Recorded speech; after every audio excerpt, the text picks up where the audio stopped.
निर्भीड निष्पक्ष वोटांकनाचा बुलंद आवाज, राजसत्ता न्यूज।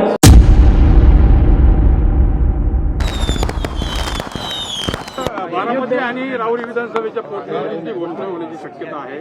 बारामती आणि राहुरीच्या विधानसभा मतदारसंघात कसं वाटतं? मला असं वाटतं की जर त्याची घोषणा झाली तर दोन्हीकडच्या निवडणुका या मला असं वाटतं की बिनविरोध व्हाव्यात आणि एकमताने सर्वांनी मिळून निर्णय करावा असा आम्ही प्रयत्न करू।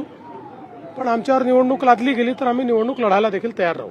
शासनाचे निर्देश असतानाही मुंबईच्या महापौर जे आहेत त्यांच्या गाडीवरती लाल दिवा असल्याचं समोर आलेलं आहे। राज्य शासन या संदर्भात चौकशी करणार? मला असं वाटतं मी त्याची माहिती घेतली। लाल दिवा गाडीवर वगैरे नव्हता, पण बॉनेटच्या ठिकाणी त्या ठिकाणी लाल दिवा होता। त्याच्यात काही महापौरांचा दोष नाही आहे। त्या संदर्भात राज्यामध्ये कोणीही लाल दिवे वापरू नयेत हा जुनाच आपला निर्णय आहे। त्यामुळे महापौरांना त्याची कल्पना आहे। मला असं वाटतं की विनाकारण त्यांना टार्गेट करण्याचा प्रयत्न आहे।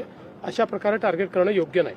सध्या गॅसचा तुटवडा नाही, इंधन तुटवडा नाही असं म्हटलं जाते, मात्र युद्ध परिस्थिती जर लांबलीच तर काय आव्हान तुमचं नागरिकांना राहील?